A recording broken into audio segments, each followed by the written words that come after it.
प्यारे बच्चों, मैं जोगेंद्र कुमार, सहायक अध्यापक राजकीय उच्च प्राथमिक विद्यालय बालचंदवाला, आज के ऑनलाइन गणित शिक्षण बाय जोगेंद्र में आपका स्वागत करता हूं। आज हम कक्षा 7 अध्याय 1 पूर्णांक वीडियो के पार्ट नंबर 6 प्रश्नावली 1.2 के प्रश्नों के बारे में चर्चा करेंगे। पिछली वीडियो में हमने पूर्णांकों के योग व्यकलन के गुणों के बारे में चर्चा की थी। क्रम विनिमय गुण, संवर्त का नियम और आपका साचर्य गुण, इनके बारे में चर्चा की थी। आज हम प्रश्नावली के प्रश्नों को हल करने का प्रयास करते हैं। देखो, इसमें पहले प्रश्न में इसने कहा है कि ऐसा पूर्णांक युग्म लिखिए जिसका, युग्म का मतलब होता है जोड़ा, ऐसी दो पूर्णांक का जोड़ा लिखना है हमें जिनका योग माइनस का 7 हो। अब ऐसी कोई दो संख्याएं, ऐसे कोई दो पूर्णांक लिखिए जिनका योग माइनस का 7 हो। अब देखो ये एक संख्या रेखा है। अगर ये इधर माइनस की संख्याएं हैं सारी, अगर मैं इन दोनों संख्याओं में यानी कि इन माइनस की संख्याओं में किन्हीं दो संख्याओं को जोड़ता हूं तो माइनस का 7 हो जाएगा। जैसे मान लो मैं यहां से जाता हूं 1 2 3, यहां से जाता हूं 3 और फिर यहां से जाता हूं 7 चाहिए ना हमें, तो 1 2 3 4 और एक यहां जाता हूं, तो यहां पर ये हो गया आपका माइनस का 3 और ये हो गया माइनस का 4। तो ये हमारे पास ऐसा एक जोड़ा प्राप्त हो गया, ऐसा युग्म प्राप्त हो गया। तो हम इसे लिख सकते हैं ए में माइनस का 4 प्लस माइनस का 3 और ये हो जाएगा माइनस 4 माइनस 3 बराबर माइनस का 7। तो ये हमारा इसका आंसर आ जाएगा कि एक तो माइनस का ये पढ़ना -4 चाहिए हमारे, एक -3 चाहिए, ये युग्म आंसर इसका हो जाएगा। चलो अब बी में देखते हैं। इसमें और भी कर सकते हैं हम। देखो, अगर हमें 7 चाहिए थे तो एक में 4 यहाँ से 4 पे चलता है, एक 3 पे चलता, तो 4 और 3 भी हो सकते थे। एक में यहाँ से 2 और 5 भी हो सकते थे, एक यहाँ से 1 और 6 भी हो सकता था, और एक 0 और 7 भी हो सकता था माइनस का। तो इस प्रकार हम इसके कई उत्तर हो सकते हैं। बी में कहा उसने अंतर माइनस का 10 होना चाहिए। कितना होना चाहिए? अंतर माइनस का 10 होना चाहिए। तो जब हम अंतर ज्ञात करते हैं तो हम माइनस की संख्या में से प्लस की संख्या घटाकर भी कर सकते हैं अंतर। अब देखो यहाँ 11 है, 11 में से अगर मैं 10 चाहिए ना हमें, 11 में से मैं 1 घटा दूं माइनस का ही। कैसे? जैसे माइनस का 11 और माइनस का ही 1, तो उसने कहा अंतर। चलो देखो अंतर करते हैं, माइनस का 1, अब ये -11 और ये हो जाएगा प्लस का 1, तो ये 11 में से 1 गया, 10 माइनस का हो जाएगा। तो ये युग्म हो सकता है हमारा -11 और माइनस का 1, ये भी युग्म हो सकता है। मैं अंतर चाहिए ना हमें, तो और भी इस प्रकार ऐसे इस पर कई आंसर हो सकते हैं। नंबर सी में उसने कहा योग 0 होना चाहिए। तो योग 0 होना चाहिए, तो अगर मैं 2 4 चलता हूं, देखो 3 से यहाँ 0 चलता हूं और 3 से इधर चलता हूं, यानी कि मैं प्लस का 3 लेता हूं और माइनस का 3 लेता हूं। अगर मैं 3 और प्लस माइनस का 3 इन्हें जोड़ता हूं तो 3 - 3 बराबर 0। तो ये मेरे पूर्णांक युग्म हो जाएंगे। पूर्णांक युग्म बराबर एक 3 माइनस का 3। और भी बहुत सारे हो सकते हैं, मैं 100 ही ले लेता हूं। लो 100 हो सकता है, माइनस का 100 हो सकता है, 100 में से 100 गया 0। 5 हो सकता है, माइनस का 5 हो सकता है, इधर प्लस का 5 हो सकता है, 5 में से 5 गया 0। तो इस प्रकार बहुत सारे आंसर हो सकते हैं। प्रश्न नंबर 2 का एक ऐसा ऋणात्मक पूर्णांक युग्म लिखिए जिसका अंतर 8 है। ऋणात्मक पूर्णांक युग्म यानी माइनस का, दोनों दोनों जो पूर्णांक हैं वे ऋणात्मक होने चाहिए और उनका अंतर 8 हो। अब देखो, 0 से बाईं ओर जो पूर्णांक है वे सारे ऋणात्मक पूर्णांक है। अब इसमें आप किसी भी यानी कि 8 कहा ना उन्हें अंतर, तो आप अगर 10 से गिनना शुरू करोगे तो 1 2 3 4 5 6 7 8 यहाँ तक एक छलांग पूरी की पूरी लगाइए, यानी कि यहाँ से यहाँ तक के, तो पूर्णांक हो जाएंगे -10 और -2। देखो -10 और -2। अब अंतर में हम क्या करते हैं कि बड़ी संख्या में से छोटी संख्या घटाते हैं। तो बड़ी संख्या कौन सी आई इनमें? 2। तो -2 और -10, -2 माइनस प्लस 10 और 10 में से 2 गया 8 आ गया प्लस का। इस प्रकार और भी अन्य कर सकते हैं हम। 9 से छलांग लगाओ 8 की, 1 2 3 4 5 6 7 8, तो -9 और 1 भी हो सकता है, -9 और -1 भी हो सकता है।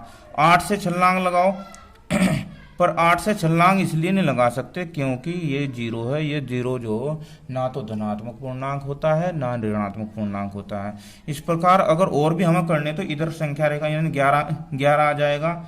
11 से छलांग लगाओ 3 तक, यानी कि एक 3 हो जाएगा, एक 11 हो जाएगा, 12 से 12 हो जाएगा, 4 हो जाएगा। इस प्रकार इसके कई और भी उत्तर हो सकते हैं, बहुत सारे उत्तर हो सकते हैं इसके।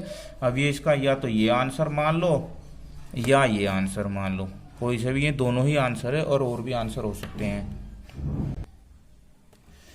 बी पार्ट इसका, एक ऋणात्मक पूर्णांक कैसा? माइनस वाला, और एक धनात्मक पूर्णांक।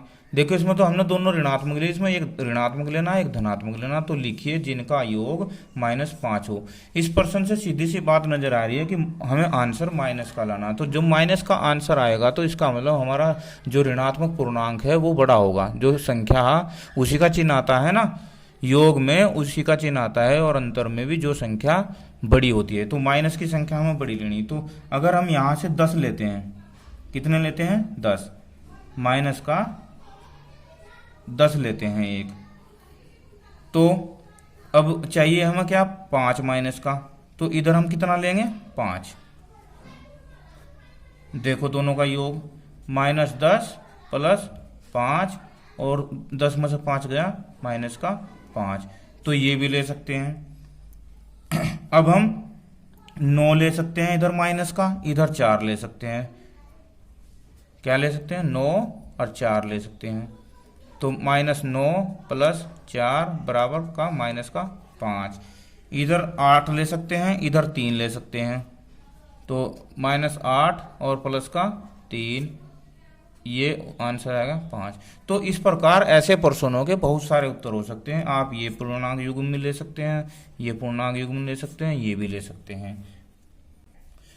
अब देखो सी, एक ऋणात्मक पूर्णांक माइनस का, एक धनात्मक पूर्णांक प्लस का, लिखिए जिनका अंतर, यानी कि अंतर का मतलब घटाना, जिनका अंतर -3 हो। अब -3 हो तो देखो एक तो हमें लेना ऋणात्मक पूर्णांक, तो अगर मैं दो यहां से लेकर यहां तक गिन लो आप, 1 2 3, अगर मैं लेता हूं -2 और +1, तो देखो -2 और -1 तो कितना हो गया? 2 और 1 3। या मैं ऐसा भी कर सकता हूं कि ये दूसरा भी कर सकता हूं मैं, इसमें 2 और -1 भी ले सकता हूं, 2 और -1 भी ले सकता हूं। कैसे? अब मुझे क्या करना होगा कि घटाना तो -1 में से 2 ही, फिर भी ये 3 आ गया। इस प्रकार इसके भी कई उत्तर हो सकते हैं।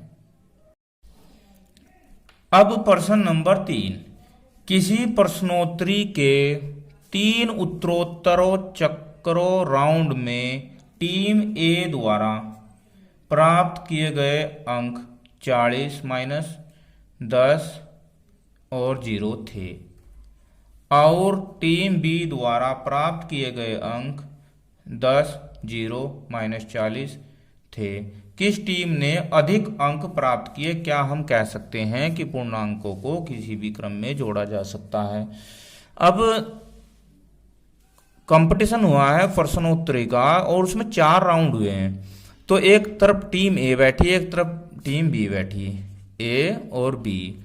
अब जो 3 राउंड हुए तो ए ने प्राप्त किए हैं -40 और 10 0। बी ने प्राप्त किए हैं पहले राउंड में 10, दूसरे राउंड में 0, तीसरे राउंड में -40। तो उसने पूछा कि कौन सी टीम ने अधिक अंक प्राप्त किए। अब चलो देखते हैं। टीम हल,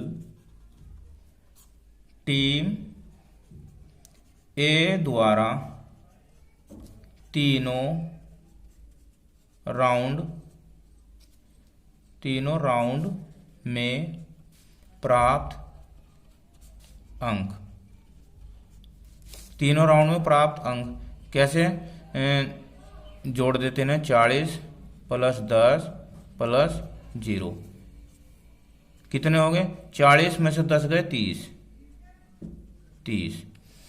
और टीम बी द्वारा तीनों राउंड में प्राप्त अंक, तीनों राउंड के जोड़ लेते हैं इनके भी। तो इसके हो गए 10 पहले राउंड में 10 प्लस दूसरे में 0 प्लस 40 माइनस, तो इसके हो गए 10 + 0 माइनस का 40, 40 में से 10 गए माइनस के 30। अब उसने कहा कि कौन सी टीम ने अधिक अंक प्राप्त किए। तो अब हमने देखा कि इसके भी 30, इसके भी 30, तो हम लिखेंगे दोनों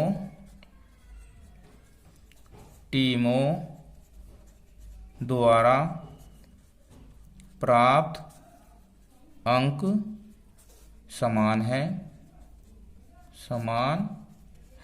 यानी कि A = B। दोनों टीमों के अंक समान है, किसी ने भी अधिक अंक प्राप्त नहीं किए। और फिर उसने कहा क्या हम कह सकते हैं कि पूर्णांकों को किसी भी क्रम में जोड़ा जा सकता है। अब आपने देखा कि पहले इसमें 40 था, फिर 10 माइनस का 40, फिर 10, फिर 0। इसमें पहले 10 फिर 0 फिर माइनस का 40, यानी कि इन अंकों के क्रम बदले हुए थे। तो हम कह सकते हैं हम कह सकते हैं कि पूर्णांकों को किसी भी क्रम में जोड़ा जा सकता है, क्योंकि